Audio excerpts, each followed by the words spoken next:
જય શ્રી કૃષ્ણ. આપ સૌને એકાદશીની શુભકામના. આજે છે 11 અને અમે લોકો કરીએ છીએ 11નો ઉપવાસ. તો ફરાળની તૈયારી કરી રહી છું. અહીંયા જે સિંગદાણા છે એ શેકી લીધા છે મેં, કેમ કે થોડા એમનેમ ખાઈશું અને થોડા આ સામાની ખીચડી બનાવીને એમાં નાખીશું. તો સામાની ખીચડી છે ને હું જીરું મૂકી અને લીલો મસાલો અને સાથે છાશ નાખું છું, છાશમાં વઘારું છું. એવી બહુ મસ્ત લાગે છે. અને અહીંયા બીજી બાજુ મેં બટેટાનું શાક વઘારી નાખ્યું છે કુકરમાં. તે થોડું રસાવાળું શાક આની સાથે વધારે સારું લાગે છે. તો ખીચડી બની ગઈ છે. 5 થી 7 મિનિટમાં આ સામાન્ય ખીચડી થઈ જાય છે, ચડી જાય છે.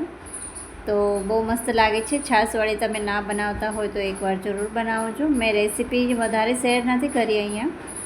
બટેટાનું શાક મસ્ત થઈ ગયું છે, પણ રસો થોડો ઓછો થયો છે, તો મારે ફરીવાર રસો થોડો કરવો પડશે, કેમ કે અમને લોકોને રસો જોઈએ. તો ચલો પધારો બધા જમવા. રાધે રાધે.